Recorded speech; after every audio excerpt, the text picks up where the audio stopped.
నమ్ముకున్నా, ఇక నాకు భయం ఎందుకు? ఆయన మరణమును గెలిచి తిరిగి లేచి నాకు జయ జీవితమునిచ్చాడు. ఇక నేను ఎల్లప్పుడూ సజీవురాలునే. అక్కడికి పోయినా నేను దేవుని పాదముల దగ్గరే ఉంటా. నరకము నన్ను వీడిపోయింది. నేను ఎప్పుడు విజయము గలదాన్నే. ఎప్పుడు మన విజయం ఇక్కడ విజయమే. కొన్నిసార్లు మనకు శ్రమలు వచ్చినప్పుడు ఇక నాకు జయ జీవితం లేదా, ఇక శ్రమలేనా, నా ప్రయాణము అంతా శ్రమలలోనే వెళ్ళిపోవాలా, ఇంతేనా నా జీవితం అని కొన్నిసార్లు కృంగిపోతూ ఉంటాం. కృంగిపోమాకండి. నాకు కొంచెం శ్రమ వస్తే బడబడా కారిపోతాయి నా కళ్ళమిటి నీళ్ళు. కానీ ఇప్పుడు నీళ్లు కారిపోవట్లేదు దేవుని బిడ్డలారా, సంతోషిస్తున్నా. ఎందుకంటే ఒక పక్క శ్రమలు, ఒక పక్క ఆశీర్వాదాలు దేవుడు మనకిస్తాడు. అది నువ్వు నమ్మి నిరీక్షించినప్పుడే ఆ కార్యాలన్నీ నీ జీవితంలో జరిగిపోతూ ఉంటాయి. హల్లెలూయా. అది ఎంత పెద్ద శ్రమైనా భయపడమాకండి, ధైర్యంగా ఉండండి. ఎందుకంటే మన పక్షాన ఉన్నాయన బహు ధైర్యశాలి. హల్లెలూయా. కొన్ని రోజులే మనకు శ్రమలు, ఆ తర్వాత నిత్యము ఆనందమే. దేవుని నామానికి మహిమ. ప్రియమైన దేవుని బిడ్డలారా, మనము శుక్రవారం రోజు చదువుకున్నాం. ఏమనంటే ఆయన శవాన్ని హరిమత్తె యోసేపు అడిగి ఏం చేశాడు? ఆయనకి సుగంధ ద్రవ్యములు పూసి, నికోదయం ఇద్దరు కలిసి, కొంతమంది సహోదరులు కలిసి ఆయన ఏం చేశారంట? ఆయనకు సుగంధ ద్రవ్యాలు పూసి పాతి పెట్టడానికి ఆడ వాళ్ళు బ్రతిమాలుకున్నారు. ఎవరిని? పిలాతుని బతిమిలాడుకొని శవాన్ని తీసుకెళ్ళి పాతి పెడుతూ ఉన్నారు. పాతి పెట్టిన తర్వాత నైట్ వదిలేశారు. రెండవ రోజు చదువుదామండి. మత్తయి సువార్త 27:62 చదువుదాం. 27:62 చదువుదామండి. ప్రధాన యాజకుడు లేచి, చిన్న ప్రార్థన. మహాగణుడా, మహోన్నతుడా, జీవాధిపతి, నీకు వందనాలయ్యా. మరణమును గెలిచి తిరిగి లేచిన తండ్రి, నీ పాదములకు వందనాలు, స్తోత్రాలు. ఈ సమయంలో నిన్ను గూర్చి ప్రకటించడానికి కృప చూపావు. ఏ అర్హత, ఏ యోగ్యత నాలో లేదయ్యా. ఏ మంచి లేని నన్ను నీ బలిపీఠము చెంత నిలబడి జీవము కలిగిన నీ మాటలు ప్రకటించడానికి కృప చూపావు, స్తోత్రాలు. నేను మాట్లాడుతుండగా నాకు జ్ఞానము దయచే. నీ జ్ఞానము కావాలయ్యా. నా సొంత జ్ఞానం అక్కడ ఉపయోగించడానికి వీల్లేదు. మీరే మీ ఆత్మ చేత నన్ను నింపి, మీరే నాలో ఉండి నాతో మాతో మాట్లాడి మహిమ పొంది, నీ పరిశుద్ధ ఆత్మను సహాయముగా అడుగుచున్నాను తండ్రి, ఆమేన్. చదువుదామండి. మరనాడు అనగా సిద్ధపరచు దినమునకు మరుసటి దినమున ప్రధాన యాజకులను, పరిసయ్యులను పిలాతు నద్దకు కూడి వచ్చి, అయ్యా, ఆ వంచకుడు సజీవుడై ఉండినప్పుడు 3 దినములైన తర్వాత నేను లేచెదనని చెప్పాడు. ఆయన అంటున్నప్పుడు మాకు బాగా గుర్తుంది.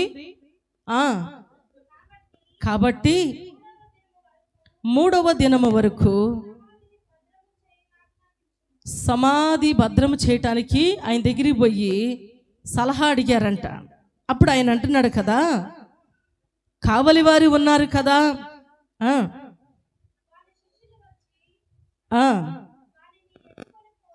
వారిని ఎత్తుకొని పోయి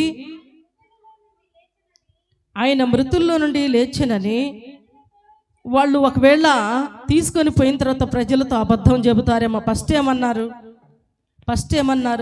ఆ వంచకుడు నేను 3వ దినాన లేస్తానన్నాడు, ఒకవేళ లెగుస్తాడేమో అని ఫస్ట్ అన్నారు. మళ్ళీ తర్వాత ఏమన్నారు? మళ్ళీ వచ్చి శిష్యులు వచ్చి ఎత్తుకొని పోతారు. ఆ మాటకి ఈ మాటకి ఏమన్నా కలిసిందండి? సింకయ్య దాసులకి చదవండి. అప్పుడు మొదట వంచన కంటే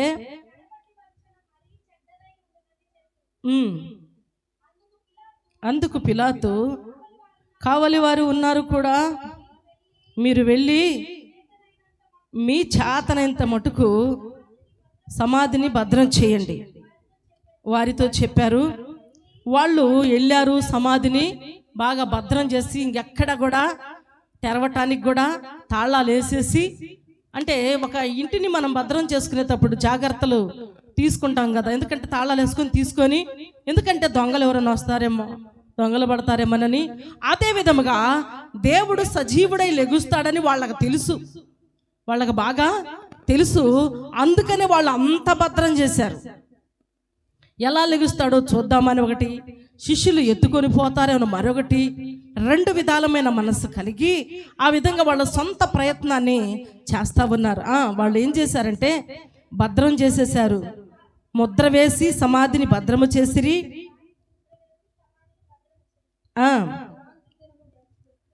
విశ్రాంతి దినము గడిచిపోయిన తర్వాత తెల్లవారుచుండగా మర్దలేని మరియయు ఏరొక మరియయు సమాధిని చూడవచ్చిరి.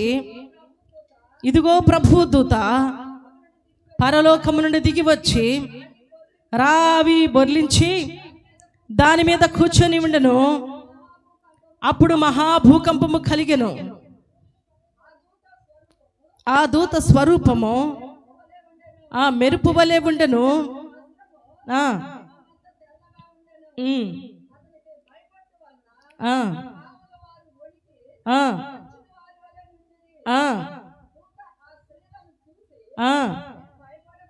మీరు భయపడకుడి,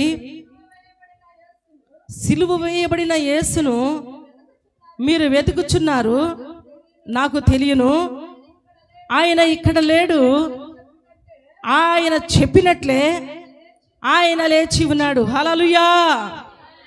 ఎవరు చెప్పారు ఈ మాట? దేవదూతలు చెప్పారు, కావలి వారు చెప్పల. వాళ్ళు ఏం చేశారంటే భూకంపము కలగగానే వెంటనే వాళ్ళు ఏమైపోయారంటే చచ్చిన వారి వల్లే పడిపోయారు.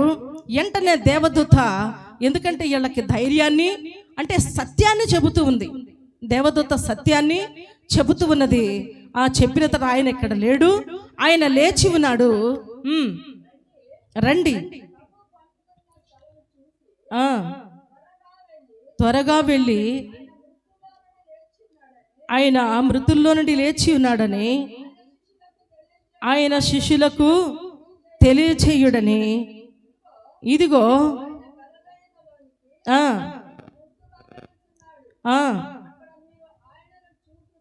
చాలండి ప్రియమైన దేవుని బిడ్డలారా, వాళ్ళు అక్కడ అంతా చూసుకొని సమాధి అంతా ఎతికి బయటికి తిరిగి వాళ్ళు ఏం చేస్తున్నారంటే, దూత ఎప్పుడైతే ఈ మాట చెప్పిందో భయపడుతూ ఆనందముతో వాళ్ళు బయలుదేరి వస్తూ ఉంటే ఆయన అంటున్నాడు కదా, చదువుదామండి 8 నుండి. వారు భయముతోనూ మహా ఆనందముతోనూ సమాధి నుండి త్వరగా వెళ్ళి ఆయన శిష్యులకు వర్తమానము తెలుపు పరుగెత్తుచుండగా యేసు వారిని ఎదుర్కొని మీకు శుభమని చెప్పి వారు ఆయన ఎద్దకు వచ్చి ఆయన పాదములు మొక్కి ఆయనకి మొక్కగా, యేసు భయపడకుడి, మీరు వెళ్ళి నా సహోదరులు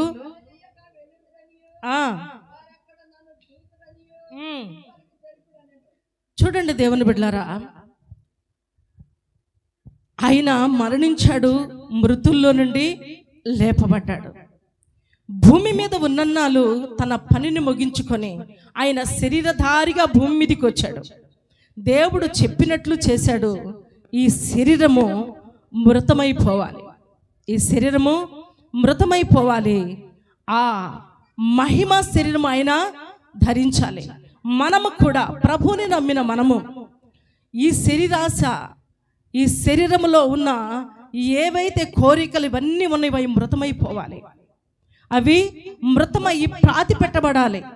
మనము క్రొత్తగా జన్మించాలి. అప్పుడు ఆయన యందు విశ్వాసం ఎవరైతే ఉంచుతారో, విశ్వాస జీవితంలో నేను మరణించినా తిరిగి లెగగలను, నేను సజీవురాలుగా ఉండగలనన్న నిరీక్షణ మీరు పొందుకోండి, ఇతరులకు కూడా మీరు ప్రకటించండి అని దేవుడు వాళ్ళతో దేవుడు మాట్లాడుతూ ఉన్నాడు. మీరు చూసింది వెళ్ళి శిష్యులకు కూడా మీరు చెప్పండి. అందుకనే దేవుడు అంటాడు కదా, మీరు సర్వలోకమునకు వెళ్ళి నా సువార్తను సకల జనులకు ఒకళ్ళగాడు ఇద్దరు కాదండి, సకల జనులను శిష్యులుగా చేయాలంట. అందరూ మారు మనసు పొందాలి, అందరూ ఆయన బిడ్డలుగా, ఆయన సొత్తులుగా మార్చబడాలి. ఎందుకు ఈ మాట అన్నాడంటే, ఆయన మరణించి తిరిగి లేచాడని దూత ద్వారా సాక్ష్యము. అదే కనుక దూత కూడా చెప్పకుండా మరి కావిలి వాళ్ళు చెప్పేవాళ్ళేనా? కావిలి వాళ్ళకి డబ్బులు ఇచ్చి అబద్ధం చెప్పమని కూడా తెల్లవారుజాంకడ మనం చదువుకున్నాం. డబ్బులు ఇచ్చి కింద భాగంలో ఉండిద్ది, డబ్బులు ఇచ్చి ఆయన లేయలేదు, శిష్యులు ఎత్తుకొని పోయారని చెప్పండి. అదే సత్యమైతే ఈరోజు ఇక్కడ మనం కూర్చొని ఉండేవాళ్ళము కాదండి. ఈరోజు మనకి నీతిమంతులుగా తీర్చబట్టడానికి అవకాశం కూడా మనకి దొరికిండేది కాదు. సజీవుడైన మన ప్రభు ఆయన అంటాను కదా, మీరు వెళ్ళి ఇది ఇలాగే ఉంచొద్దు, మీ మనసులో ఉంచుకోవద్దు, వెళ్ళి శిష్యులకు చెప్పండి. చదువుదామండి. మొట్టమొదటిగా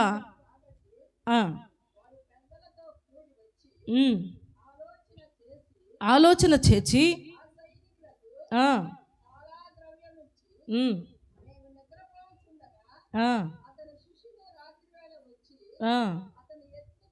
చాలండి. ఆయన మొట్టమొదటిగా కనబడది ఎవరికో చూద్దామండి. యోహాను సువార్త 20:12 చదువుకుందాం.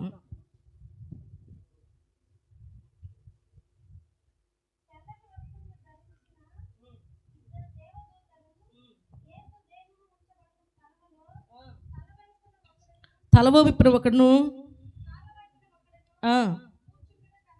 కూర్చుండుట కనబడెను. వారు, అమ్మా ఎందుకు ఏడ్చుచున్నావని ఆమెను అడగగా, ఆమె నా ప్రభుని ఎవరో. ఎందుకంటే దేవుని బిడ్డలారా, ఫస్ట్ ఈ 3 సువార్తలలో కూడా, ఈ 4 సువార్తలలో కూడా ఇద్దరిద్దరు వెళ్ళినట్టు అక్కడ లేఖనంలో కనబడుతుంది. ఇక్కడికి వచ్చేసరికల్లా, యోహాను సువార్తలోకి వచ్చేసరికల్లా ఈమె ఒక్కతే అక్కడ ఉన్నట్లు యేసు ప్రభు వారిని ఎదుగుతూ ఉన్నది. ఎందుకంటే ఇష్టంగా ప్రేమించింది మర్దెలేని మరియ తప్పితే ఎవరు ఇష్టంగా ప్రేమించలేదు దేవుని బిడ్డలారా. ఎందుకంటే ఆమె ఇస్తార పాపములు దేవుడు క్షమించి ఆమెని సమాధాన గలదానివై ఇంటికి వెళ్ళమంటాడు. ఇలా నా పాపములు, నా దోషములన్నీ క్షమించిన నా యేసయ్యని ఎవరో ఎత్తుకొని పోయారు, ఎక్కడో దాచిపెట్టారని ఆమె ప్రేమ, తపన, ఆరాటము అక్కడ చూపిస్తూ ఉన్నది. అయితే దేవుడు ప్రతిసారి ఆమెని మరియా అని పిలుస్తాడంట. అదే మాట గుర్తుపెట్టుకుంది దేవుని బిడ్డలారా. అయితే ఆమె ఎతుకుతూ ఉన్నది. ఎతికి ఆమె అంటుంది కదా, నా ప్రభుని ఎవరో ఎత్తుకొని పోయిరి, ఆయన ఎక్కడ ఉంచిరో నాకు తెలియలేదని చెప్పి ఆమె ఈ మాట చెప్పి వెనుక తట్టు తిరిగి యేసు నిలుచుండుట చూచెను కానీ ఆయన యేసు అని గుర్తుపట్టలేదు. ఎందుకు గుర్తుపట్టలేదంటే ఆయన శరీరం అంతయు కూడా నాగేటి సాళ్ళ వల్లే దొన్నబడింది. యేసు ప్రభు భూమి మీద పరిచర్య చేసేటప్పుడు ఉన్న స్వరూపం ఆయనకి లేదు. ఆయన స్వరూపం అంతా, శరీరం అంతా మారిపోయింది. ఎందుకంటే ఈ లోకములోకి వచ్చినప్పుడు మానవుని యొక్క శరీరమును ధరించి భూమి మీదకి వస్తే ఆ శరీరం అంతా ఆ సమాధిలోనే పాతి పెట్టబడింది. ఆయన మహిమ శరీరముతో ఆయన బయటికి వచ్చాడు. అందువలన ఆమె గుర్తుపట్టలేకపోయింది. యేసయ్యని గుర్తుపట్టలేనందువలన యేసు, అమ్మా ఎందుకు ఏడ్చుచున్నావు, ఎవరిని ఎతుకుచున్నావు అని ఆమెను అడగగా, ఆమె ఆయన తోటమాలి అనుకొని, అయ్యా నీవు ఆయనను మోసుకొని పోయిన ఎడల ఆయనను ఎక్కడ ఉంచితివో నాకు చెప్పుము, నేను ఆయనను ఎత్తుకొని పోదునని ఆమె ఏడుస్తూ ఉన్నది. దేవుని బిడ్డలారా, ఆయన్ని చనిపోయాడని ఒక తపన, ఆయన లేచాడని మర్చిపోయింది. శవాన్నైనా తీసుకొచ్చుకుందాము, ఆయనని ఎత్తుకొని వద్దామని ఆశ, ఆయన మీద ఉన్న ప్రేమైన దేవుని బిడ్డలారా, నువ్వు నేను మన జీవితంలో దేవుని స్థారముగా ఎప్పుడైతే ప్రేమిస్తామో, ఆయన శ్రద్ధగా ఎప్పుడైతే ఎదుగుతామో, దేవుడు ఖచ్చితంగా మన దగ్గరికి వస్తాడు. హల్లెలూయా. అందుకనే తనకు మొర్రపెట్టు వారికి, తనకు నిజముగా మొర్రపెట్టు వారికి దేవుడు సమీపంగా ఉంటాడని లేఖనము సెలవిస్తూ ఉన్నది దేవుని బిడ్డలారా. అయితే ఆమె వెతుకుతూ కన్నీరు గారుస్తూ ఏడుస్తూ ఉన్నది. ఆమె ప్రేమను ఆప్యాయతను ఎరిగిన దేవుడు ఆమె దగ్గరికి వచ్చి ఆయన అంటున్నాడు కదా, మరియా. యేసు ఆమెను చూచి మరియాని పిలిచెను. ఆయన వైపు తిరిగి ఆయనను హెబ్రీ భాషతో రబ్బూని, అంటే ఆమెను మరియాని పిలిచే వాళ్ళు ఎవ్వరూ లేరు, ప్రభు అక్కడే ఆమెను మరియాని పిలుస్తుడంట. అందుకు ఆయన్ని గుర్తుపట్టింది.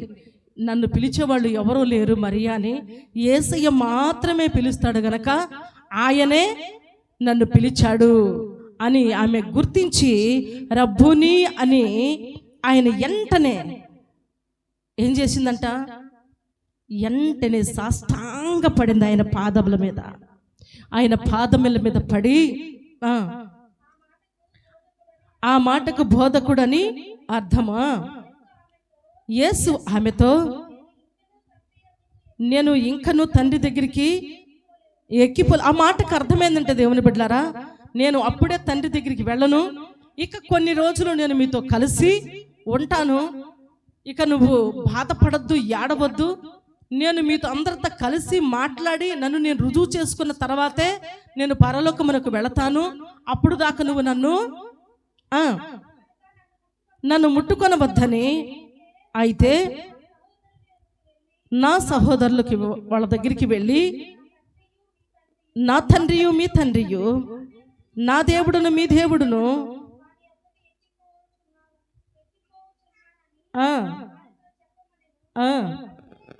మగ్దలేని మరియ వచ్చి, నేను ప్రభువును చూచి తిని ఆయన నాతో ఈ మాటలు చెప్పినని ఆదివారం సాయంకాలమున శిష్యులు యూదులకు భయపడి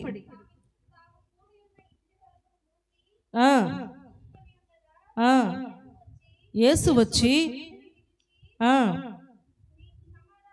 మీకు సమాధానము కలుగును గాక అని వాళ్ళ మధ్యలో వచ్చి చెప్పెను. ప్రియమైన దేవుని బిడ్డలారా, యేసయ్యని ఆరాధించే విషయంలో ఎవ్వరికి భయపడాల్సిన అవసరము, అటువరికి భయపడ్డారు. ఎందుకంటే యూదులకు యేసు ప్రభు మాట ఎదితేనే కోపం వచ్చి యేసయ్య నిజమైన దేవుడు కాదనేదే కదా వాళ్ళ ఉద్దేశము. కొంతమంది నమ్మిన వారు ఉన్నారు, కొంతమంది నమ్మని వారు కూడా ఉన్నారు. అందుకని వీళ్ళు భయపడి మూలన కూర్చొని ఒక గృహలో కూర్చొని ప్రార్థన చేస్తూ ఉన్నారు. ఇప్పుడు కూడా ఆ తెగవారు ఉన్నారా లేదా? మౌనంగా కూర్చొని. ఎవరాళ్ళు? బెదరనోళ్ళు, అవునా కదా? వాళ్ళు ఏం చేస్తారంటే హల్లెలూయా లేదు, సైలెంట్ ప్రార్థన. ఎక్కడ కూర్చున్న వాళ్ళు అక్కడే. ఆ రోజు పరిశుద్ధాత్మ దేవుడు లేడు, భయము ఆందోళన చెందారు. యేసు ప్రభువుని కొట్టిన వారు, చంపిన వారు మమ్మల్ని కూడా చంపుతారని భయపడి వాళ్ళు రహస్యంగా ప్రార్థన చేయటం మొదలు పెడితే, ఇప్పుడు వాళ్ళు కూడా ఏం చేస్తున్నారంటే అదే రహస్య ప్రార్థన అక్కడే ఉండిపోయారు. భయపడుతూ ప్రార్థన చేయాల్సిన అవసరము లేదు. సమాధానం లేని వారిగా వాళ్ళ జీవితంలో ఆందోళన, భయము కలుగుతున్నప్పుడు సమాధానం ఉండిద్దండి? వాళ్ళకి సమాధానం లేదు ఆ సమయంలో. అందుకనే దేవుడు వాళ్ళ మధ్యలోకి వచ్చి మీకు సమాధానము కలుగునుగాక అని వారితో చెప్పెను. ఆయన అలాగూ చెప్పి వారికి తన చేతులను కాళ్లను చూపగా శిష్యులు ప్రభుని చూసి సంతోషించిరి. అప్పుడు యేసు మరలా మీకు సమాధానము కలుగునుగాక, తండ్రి నన్ను పంపిన ప్రకారము నేను మిమ్మలను పంపుతున్నా. బాగా గుర్తుపెట్టుకోండి, తండ్రి నన్ను ఏ రీతిగా భూమి మీదికి పంపించాడో, నేను ఏ రీతిగా ప్రభు మాటకి లోబడి విధేయుడిగా బ్రతికానో మీరు నన్ను చూశారు కదా. నన్ను గూర్చి మీరు భూలోకమునకు వెళ్ళండి, సకల జనులకు ఈ వార్తను తెలియచేయండి. చదువమ్మా. ఆయన ఈ మాటలు చెప్పి వారి మీద ఊది పరిశుద్ధాత్మను పొందుడి. ప్రియమైన దేవుని బిడ్డలారా, ఇప్పుడు చాలా మంది నన్ను కొట్టినా బాధ లేదు, తర్వాత ఇప్పుడు పరిశుద్ధాత్మ పొందుకోమంటాం, ఓదటం. ఆ రోజు యేసయ్య ఆయన పరమునకు వెళ్ళలేదు, ఆయన పరలోకమునకు వెళ్ళలేదు గనక, ఆయన భూమి మీదే మహిమతో ఉన్నాడు గనక వాళ్ళకి ధైర్యాన్ని నింపి, ధైర్యాన్ని పోసి వాళ్ళతో చెబుతున్నాడు. సువార్తకు పంపించేటప్పుడు వాళ్ళ మీద అని ఊదాడంట. ఎందుకు ఊదాడంటే పరిశుద్ధాత్మ ఆయనలో ఉంది కనుక ఆ ఆత్మను శిష్యుల్లోకి పంపించాడు. హల్లెలూయా. శిష్యుల్లోకి పంపించినప్పుడు వాళ్ళలో ఏం కలిగిద్దిగా? ధైర్యం. ఈ ఊదే పరిశుద్ధాత్మ అందరు పట్టుకొని ఇప్పుడు ఊదగానే డమడమడమా పడిపోతున్నారు. ఇక్కడ ఊదగానే దైవజనులు, అక్కడ డమడమా పడిపోతున్నారు. అలా కాదు కానీ దేవుని బిడ్డలారా, దేవుని సువార్తకి ఎవరైతే సిద్ధపడి ఉంటారో వాళ్ళకి ధైర్యాన్ని ఇవ్వటానికి దేవుడు వాళ్ళకి చెప్పి మాటలు వాళ్ళ మీద ఊది, మీరు ఎవరి పాపములు క్షమిస్తారో అవి వారికి క్షమించబడును, ఎవరి పాపములు మీరు క్షమించరో, ఎవరి పాపము మీరు నిలిచి ఉండనిద్దురో. యేసు వచ్చినప్పుడు 12 మందిలో ఒకడు దిదుమ అనబడు వారితో లేకపోయాను కనుక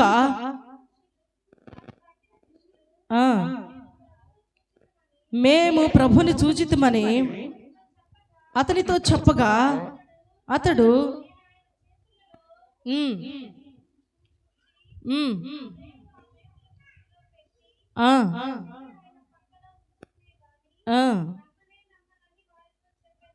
తోమా అంటున్నాడు కదా, మీరు చూశారేమో నాకు తెలియదు కానీ నేను కనుక చూస్తే ఆయన పరీక్షించి కానీ తెలుసుకోను. అందుకని దేవుడు అంటాడు, చూసి నమ్మిన వారి కంటే చూడక నమ్మిన వారు ధన్యులు అంటాడు.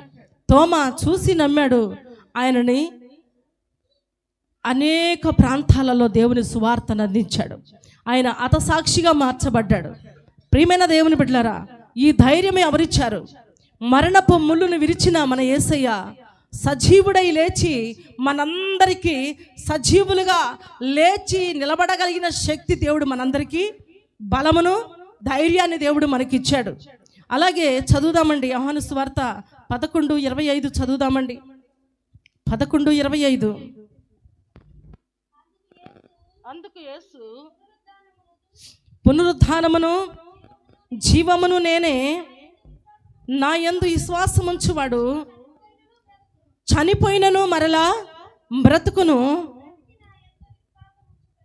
బ్రతికి నా యందు విశ్వాసముంచు ప్రతివాడును ఎన్నటికి చనిపోడు.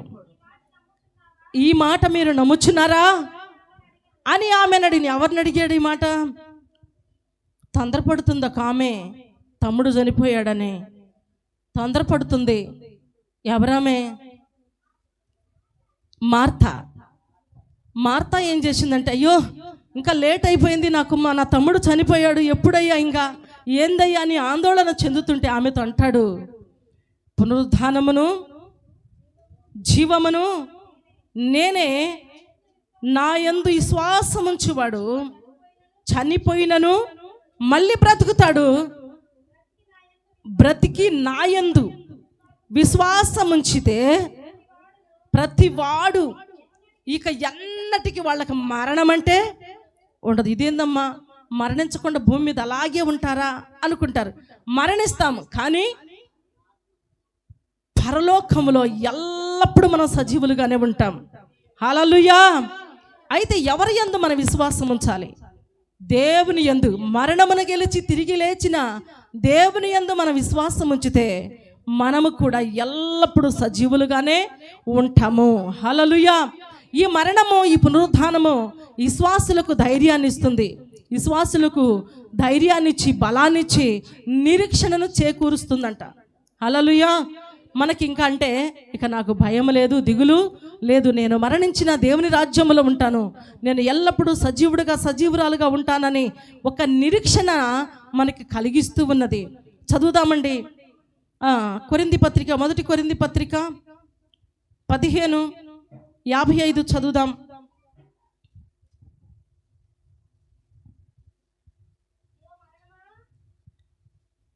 ఈ లోపల 15 మొదటి నుండి చదువుదాం, తర్వాత చదువుకుందాం.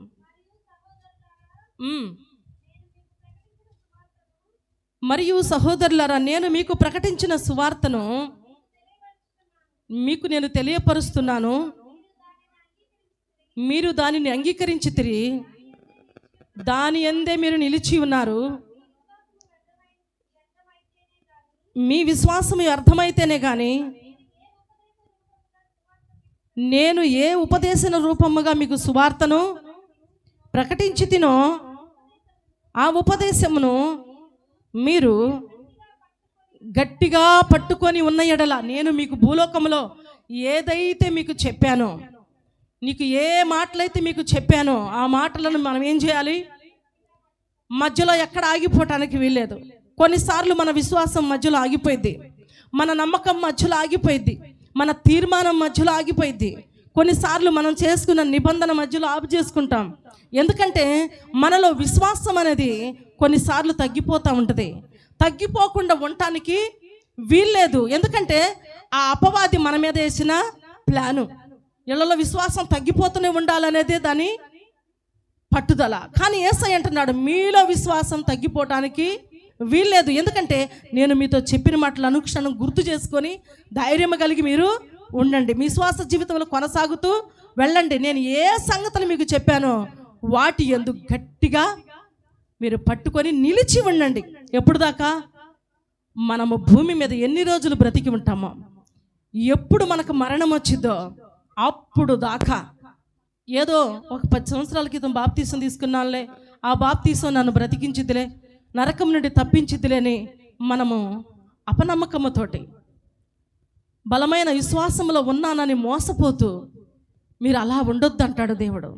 మీరు ఏ సంగతులు నేను మీకు బోధించానో వాటి యందు మీరు నిరీక్షణ కలిగి, నమ్మకము కలిగి నిలిచి ఉండండి, పట్టుదల కలిగి ఉండండి. ఆ మాటలనే ఇతరులకు కూడా మీరు బోధించండి. మీరు ఏ సంగతులు చూశారు, ఏ తిన్నారు, ఏ కార్యాలు చూశారు అవన్నీ ఇతరులకి చెప్పండి. అందుకని సకల జనులను శిష్యులుగా, మనతో ఆగిపోవటానికి వీల్లేదు. యేసయ్య మనల్ని ఎందుకు పిలుచుకున్నాడంటే మన ద్వారా ఆయనకి పని ఉన్నది. భూలోకం అంతా నశించిపోతుంది, ఒక్కళ్ళని పట్టుకుంటే 10 మంది, వారిలో ఒంటరైన వారిని వేల మందిగా మార్చగల శక్తిమంతుడు. ఎప్పుడు మారుస్తాడంటే నువ్వు విశ్వాసం ఉంచి, దేవుని మాటల మీద నిరీక్షణ ఉంచి నువ్వు నిలబడ్డప్పుడు మాత్రమే ఇవన్నీ జరుగుతాయి. హల్లెలూయా. చదువుదాం.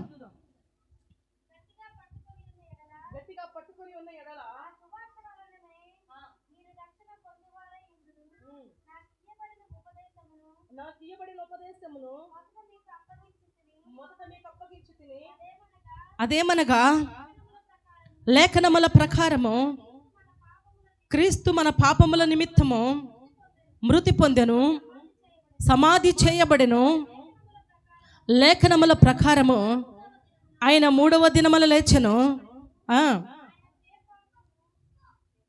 ఆయన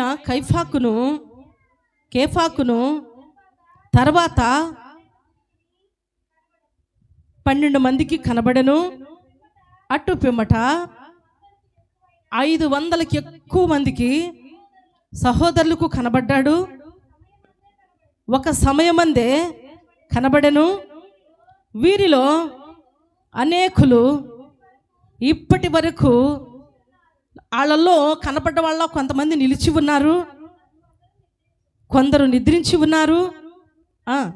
తర్వాత ఆయన యాకోబుకును, అటు తర్వాత అపోస్తులందరికీ కనబడెను. అందరికీ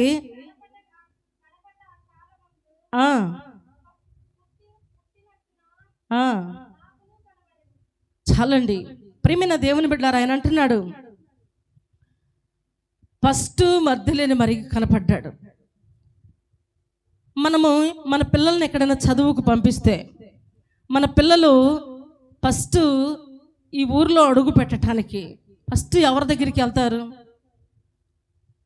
ఏరే ఊరికి చదువుకు పంపించాం, అక్కడ చదువుకొని ఈ ఊరికి వచ్చారు, మన ఊరికి వచ్చారు. ఫస్ట్ ఎవరి దగ్గరికి వెళ్తారు? ఎవరి దగ్గరికి? ఇంటికే సక్రంగా ఇంటికే పోయి తల్లిని హత్తుకొని తండ్రిని హత్తుకొని వాళ్ళకు మాత్రమే కబుర్లు చెబుతారు. కానీ యేసయ్య మరణించి తిరిగి లేచినాక తల్లి దగ్గరికి వెళ్ళలేదు, సహోదరుల దగ్గరికి వెళ్ళలేదు. ఆయన వెళ్ళింది ఎవరి దగ్గరికి అంటే మొట్టమొదటిగా మగ్దలేనే మరియను పలకరించాడు. ఆ తర్వాత తన శిష్యులను కలుసుకున్నాడు. ఒకసారి తన తల్లి శిష్యులు వచ్చి, ఆ తమ్ముడు వచ్చి నుంచొని ఉంటే, అయ్యా అయ్యా మీ అమ్మ వచ్చింది, మీ తమ్ముళ్ళు వచ్చారని అడిగాడు. చెబితే ఆయన అంటున్నాడు కదా, ఎవరు నా తల్లి, ఎవరు నా సహోదరులు అని తన శిష్యుల వైపు చూసి అంటాడు కదా, వీళ్ళే నా తల్లి నా తండ్రి అంటాడు. అంటే శారీరకంగా ఆయన పుట్టాడు గనక తన తల్లిని తన శిష్యుని చేతికి అప్పజెప్పాడు. తను మరణించి తిరిగి లేచినాక ఆయన అంటాడు కదా, ఎవరు నా తల్లి, ఎవరు నా తల్లి, నా తండ్రి, నా చెల్లెలు, నా తమ్ముడు. ప్రేమైన దేవుని బిడ్డలారా, ఆయన అంటాడు, నా తండ్రి చిత్తము చేయువాడే నా సహోదరుడు, నా సహోదరి. తల్లిని ఆయన హత్తుకోలేదు, సహోదరులను కూడా హత్తుకోలేదు. రక్త సంబంధాన్ని ప్రేమించలేదు ఆయన. రక్త సంబంధికులు కూడా తండ్రి చిత్తాన్ని చేస్తేనే ఆయన సహోదరులు. కొన్నిసార్లు మనోళ్ళే, మనక్క, మన చెల్లెలు ఏమైందిలే ప్రార్థన చేయకపోతే, ఏమైందిలే ప్రార్థనకి వెళ్ళకపోతే అనుకుంటారు. నానంటాడు కదా, నువ్వు కూతురువైనా ఎవరువైనా దేవుని చిత్తాన్ని చేయకపోతే నీ ముఖం కూడా నేను చూడను అంటాడు. నిజమండి, సత్యం. నువ్వు కూతురువైనా బాధపడుతున్నా, నువ్వు మరణమైన పోయినా నాకు బాధ లేదు, కానీ దేవుని మాటకు లోబడితే నిన్ను కడుపులో పెట్టుకుంటానమ్మా నేను అంటాడు. ఎవరు నా తల్లి, ఎవరు నా సహోదరులు, నా తండ్రి చిత్తము చేయువారే. ఆయన తండ్రి ఏదైతే చేశాడో ఆయన అదే చేశాడు, ఏదైతే చెప్పాడో ఆయన అదే చేశాడు. ఆయనను నమ్ముకున్న మనము, కుమారుడు ఏదైతే చెబుతాడో మనం అదే చేయాలి, మనం అదే చేయాలి. ఆయనలాగే మనం నడుచుకోవాలి. ఆయన చెప్పిందే మనం వినాలి.